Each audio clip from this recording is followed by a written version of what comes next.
I just started to have moments of confusion. It took about 2 years for that declination to get to a point where I couldn't work anymore. Finally, I ended up in court twice, living in this altered reality, trying to make sense of what was happening. And I ended up trying to commit suicide twice. I was working towards my PhD in occupational therapy. I have a teaching certification. I was a really hard worker. And all of a sudden, things just progressed to a point where I started to have some real cognitive issues. And it slowly progressed. I had no idea what was happening, even though I was working in the healthcare industry as a therapist. I just started to have moments of confusion. I was more and more depressed and more anxious until finally my son found me in my bathroom on the floor. This is back in, I believe it was 2013. They called the ambulance. I went to the hospital. ER is where I woke up, came around, and nobody knew what had happened. I didn't know what had happened. And I had some medical tests after that. I had an MRI, CAT scan, all that stuff, and everything was fine. So the neurologist that I saw after that event said, well, it was probably just a one-off seizure, and that happens sometimes. Well, I believed him. I just figured, okay, no medication. I can't drive for 6 months, maybe try to make sure that I'm doing everything I can possibly do to stay healthy because I didn't drink, no smoking, I didn't party, I didn't do anything like that. I was like the normal, overweight, cupcake baking mom that you'd see at high school. My regular doctor put me on an antidepressant because they thought I was depressed. And then I couldn't sleep at night because I had increased anxiety. So they gave me something for sleeping. Well, everything seemed normal. And I went on like that, but I began to slowly decline. And it took about 2 years for that declination to get to a point where I couldn't work anymore. I was ended up fired from my job. My husband at the time, he just couldn't handle me. He really thought I was drinking. He thought I was drinking or doing some illicit drug, and I was not. I was just having these periods of time where that went missing, just completely gone out of my day. I'd wake up with a terrible headache. Sometimes I would be in bed for a weekend. I thought it was a sinus infection. And finally, my doctor said, no, you're having migraines, I think. And this went on for probably a year. It just progressed until everything was completely gone. I started not being able to find my way home, the same home I'd lived in for 20 plus years. I would be on my way home and be like, well, where am I going? Well, that's not where my house is. I'd be 2 blocks from my house. And then that got worse. And then I started wandering and I didn't know what season it was. I didn't know my name. And then these periods would go away, always followed by like this immense headache. And that would put me in bed for 10 hours. Finally, I ended up in court twice. My first ex husband, my best friend, always has been, he accompanied me to court on both occasions. And this is all in this really small window of like 8 months. I look like a homeless person. I'm very unkept, at least from my standards, what I'd always been, dressed normal. But here I'd been going out like in pants inside out, just crazy stuff, crazy. So my ex-husband standing next to me, next to the judge, and the judge is convinced that I am either a drug abuser or an alcohol abuser, or I am severely mentally impaired that just comes and goes. But for whatever reason, I did not belong on the street. And I was immediately ordered to go for drug and alcohol testing right then and there on the spot because she didn't believe me. So I go for the test and they're all negative. So they bring me right back to the courtroom. I wait my turn. My ex-husband's standing next to me and he's like, he doesn't know what to do. The judge orders a psychological evaluation. They want me to go to jail until that happens. And my ex-husband's like, well, this is not her, judge. can she just come home and I will take care of everything? Like, I'll make sure things are okay. I'll watch her. She said, it's okay, but she has to have a probation officer. She has to go for the psychological testing immediately. But I had to do all these things or I was going to jail until I went to a mental institution. So he's like, okay, okay, okay. So I go home, I go for my psychological evaluation. I have a probation officer now too. I really. So I go to the probation officer who knew me and my son from high school. He remembered me from tutoring students and from baking cookies for the football team. I'm like, oh yeah. He's like, okay. To him, it was odd because he knew who I was. He knew my past. He knew my employment history. And he's like, well, this doesn't make sense. So he made sure I went to a psychologist that he was real familiar with.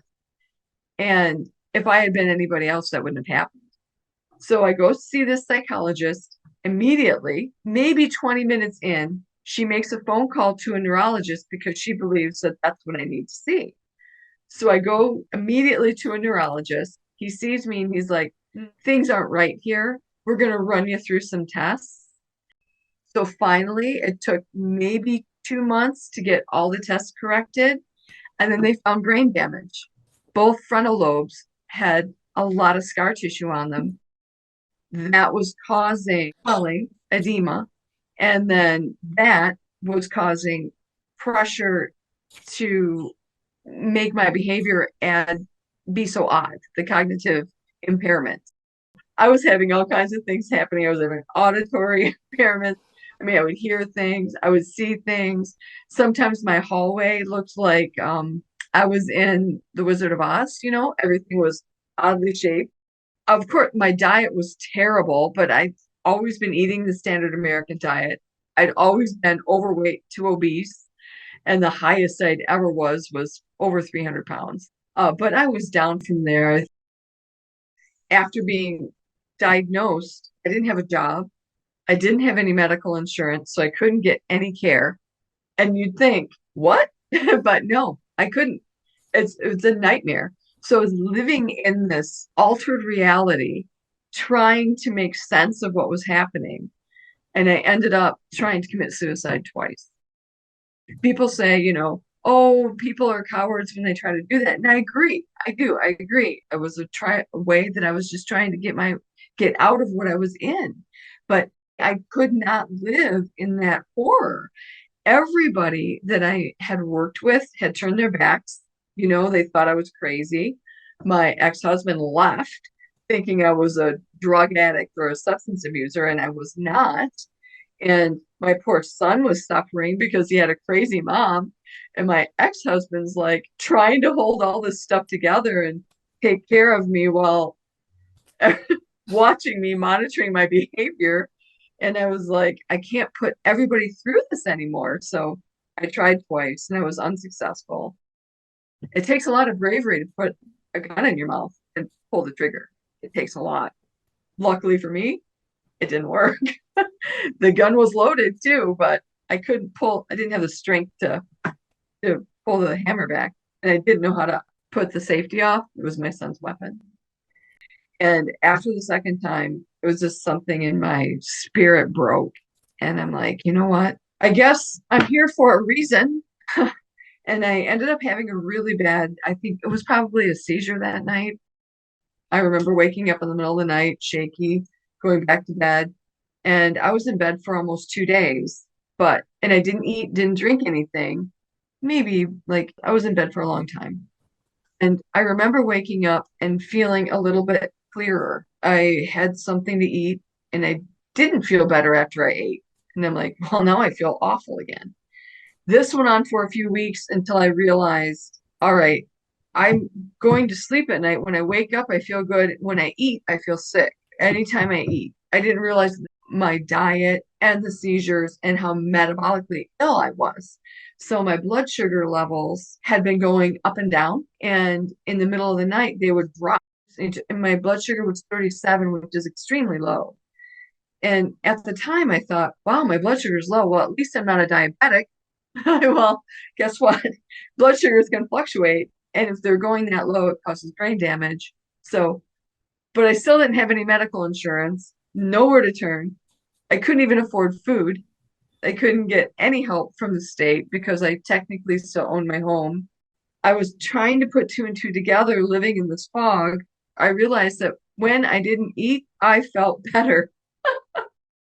So then I started looking at trying to find anything online to keep me from having these seizures from what the court ordered EEG found. And I found the keto diet with kids. So I thought, well, maybe I can try this. Maybe it'll help my headaches and help me feel more clear and stop that what was happening. So just by luck, I started eating very low carb and eating as many things as I could that fell in that keto diet realm. My son helped me with that. I started to feel better, but it took about 2 months. Since I didn't have a job, I was losing my house. I was actually, and I'm so not proud to say this, I was, not my son, but I was stealing food because I couldn't afford it. I had no money. So I'd go to the grocery store and I'd try to steal what I could steal. And I know that's pathetic, but I had nowhere to turn. And the foods that they had, like at the pantry, they had like a free pantry in my community for people who were destitute. And I felt too guilty to go there to get those foods. I was like, well, I at least have a roof. These people don't even have a roof. So then from there, I was able to, another couple months go by. I'm feeling even better cognitively. I'm still having the seizures, even though I didn't realize what they were still.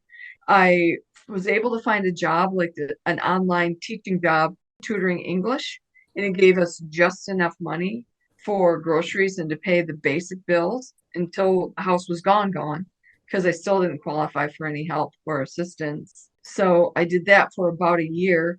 And as I did that, I did more and more research on what was wrong with me, but I still couldn't afford health care. Right. So I just kept doing that job. After I lost the house, there was no place to go. I ended up getting a blue collar job. I was healthy enough that I could do something, and that's what I did. This is something else that changed. That EEG that I had, and that was in 2019.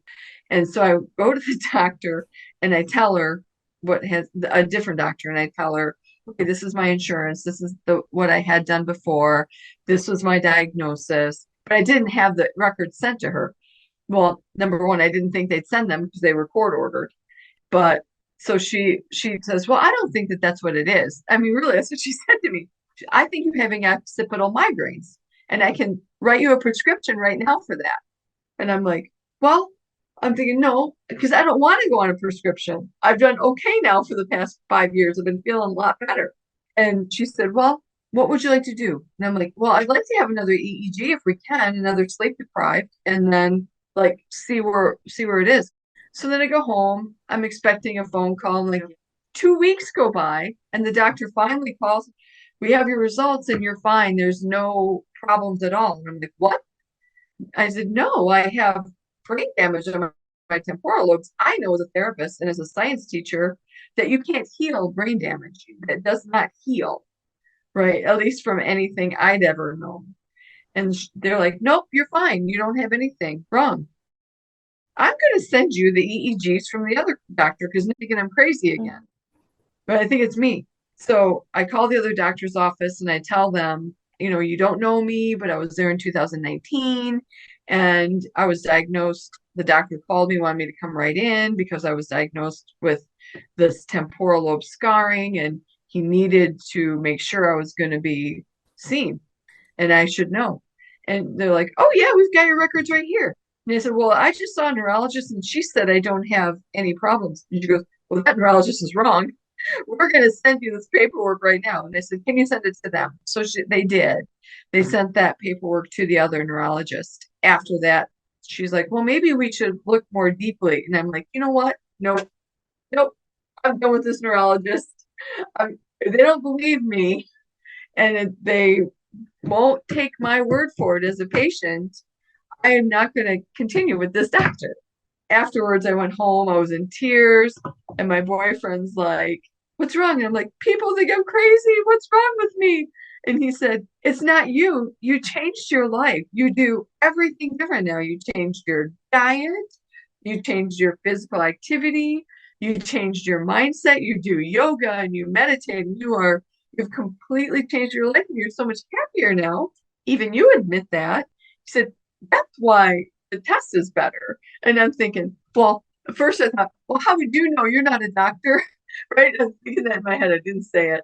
And I thought, he's right. I've lost 160 pounds and I've completely changed my diet and my mindset. And I follow clinical research and I take my vitamin and I do everything that all these clinicians have said to do for brain health. And it's worked.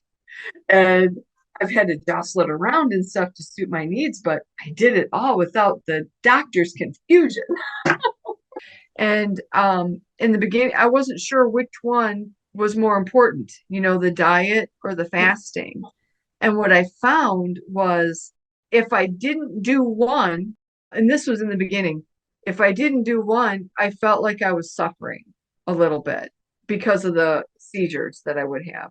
And then as time went on, I realized that I can stay carnivore and very strict keto and not have the seizures. But now I found that I've become so used to the ketones in my system that I prefer to do both together during the week, like an intermittent fast during the week. It works with my work schedule, but I have a longer window now that I don't have seizures. So I may have a eating window of 8 hours on the weekends, or maybe 10 hours on the weekends. So I'll open my window earlier so that I can eat with my boyfriend or my kids or whatever. But then during the week, I'm pretty strict. I don't eat until a certain time. But if I have to maintain the diet first, that is number one, the most important thing. Keto carnivore, number one for my brain health.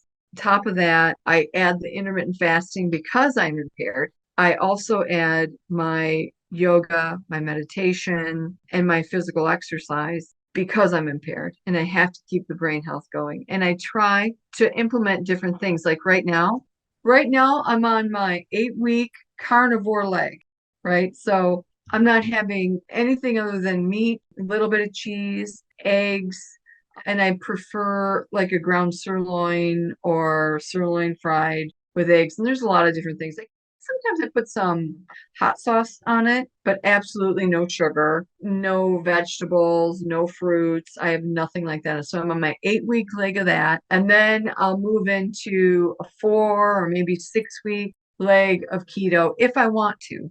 And sometimes I push that out because I really just don't want it.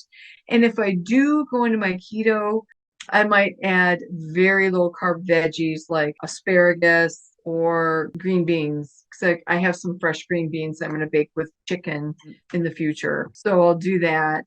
But I'm not having nothing with sugar in it. I do have allulose in my tea, and that's my treat. And I have that at night. Allulose is a really good healthier sugar alternative that I started to drink, and I really enjoy that.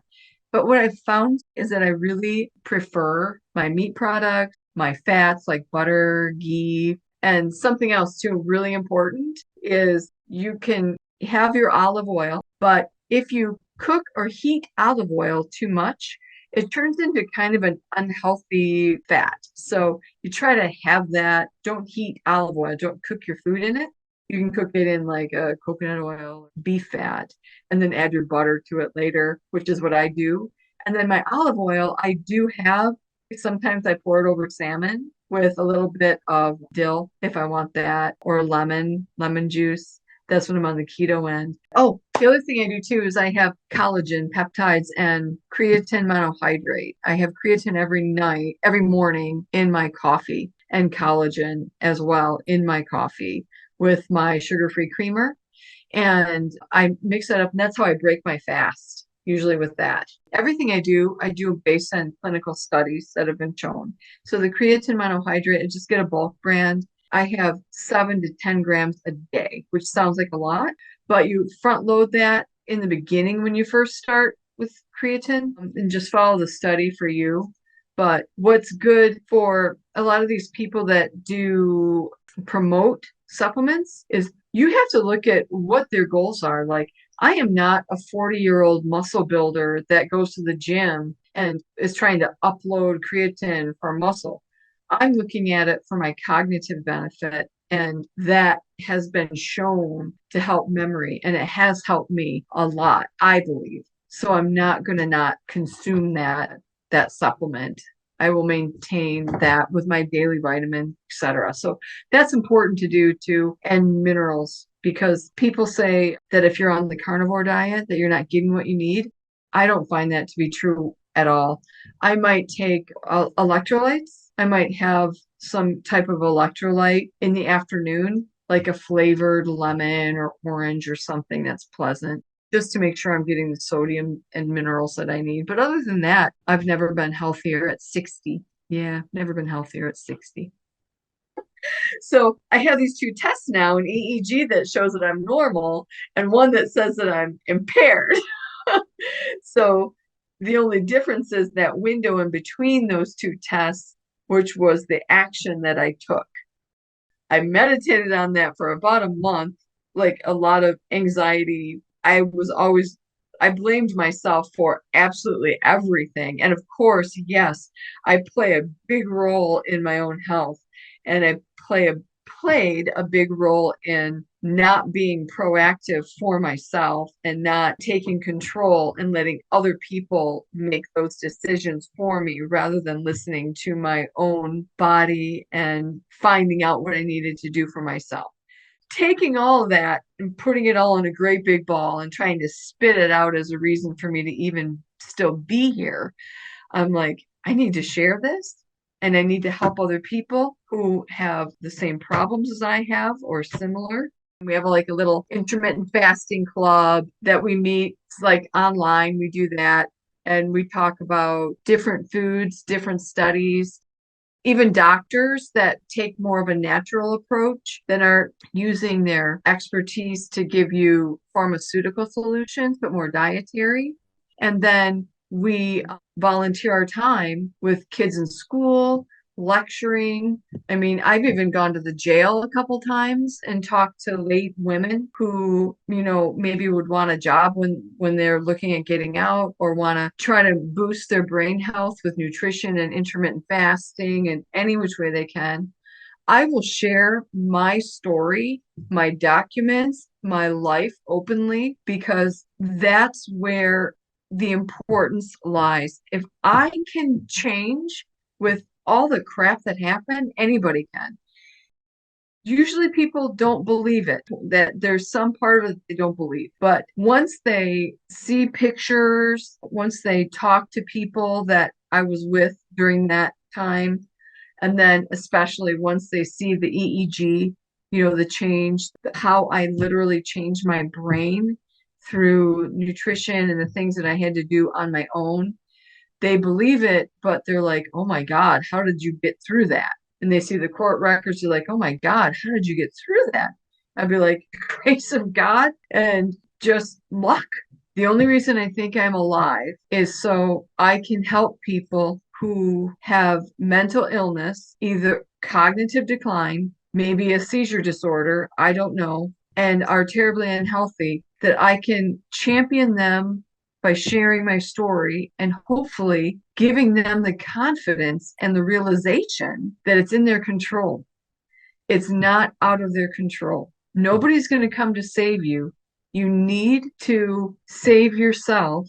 And people like me are here to help remind you that you can. That's why I think I'm here.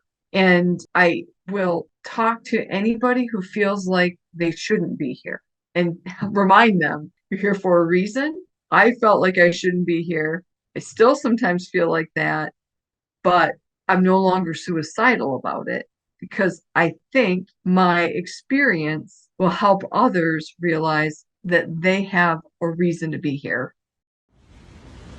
Hello everybody, it's Donna from Finally Fit Over 50. Remember me, the lady with the shit show? Turned her life around, 333 pounds down to 140. working a sedentary truck driving job. I know, and I keep it off pretty effortlessly with intermittent fasting, DDPY yoga, and mindfulness meditation. All three of those things, my trifecta or my trinity of success. And I'm here to help you reach your success. Because if I can do it, anybody can do it. And you certainly can do it. One of the things I also learned is I know who my true friends are. I know the people I can count on, the ones that were with me all through that horror and stayed by me. I've had people reach out to me that I had worked with during that time when I was crazy and then lost my job. They reached out to me and they were actually apologetic. The one girl, she said, and even though I wasn't completely aware of anything people had said about me after I'd left, she said, "I am so sorry we treated you so cruelly." And I'm like, "What are you talking about? I didn't really know." Said, "Yeah, we were really, really, really mean about you and to you, and you just never knew it." I'm like, "I'm really sorry." And then she said, "And I'll never forget you going out of your way to take me to the hospital when I was having a problem because you were afraid I was having signs of a stroke." So my point is, after that, it didn't bring me joy to get that message. It didn't bring me any joy. It brought me sadness because I thought, not for me, but for, oh my gosh, the coldness that is out there that's pointed at people. And thank goodness I didn't realize that, because I think that would have maybe pushed me over the edge to try suicide a third time. So instead, realizing people that are around you, these humans, can react to your behavior so poorly that's a reflection of them, not of you. It's a reflection of where they are in their life and how quickly people can turn on one another and attack rather than show compassion. I am not a perfect person, but I'll tell you, if I see somebody in need, I'm going to try to help. I would hope that I would not have gotten on that train if I were in their position in that situation with a coworker. And I think what that girl was trying to say to me was, even though we were being cruel to you, you went out of your way for me at a time when you were slowly going crazy and losing your mind and suffering from episodes of brain damage. And that's what I want to be. I want to be the person that is helping other people and helping other people be compassionate to who you see on the street. You say, "Oh, that homeless drug addict." You know what? They probably aren't a homeless drug addict. They're probably mentally impaired and nobody is there to help them. My message is, no matter how deep, dark it is, there is a crack somewhere that's shining a light and you can find it. It's there for you. And it comes from within you. You can find a way out. There's always a way out. There's a way for you to heal yourself. There's a way for you to reach the person that you are meant to be. And that is through helping each other.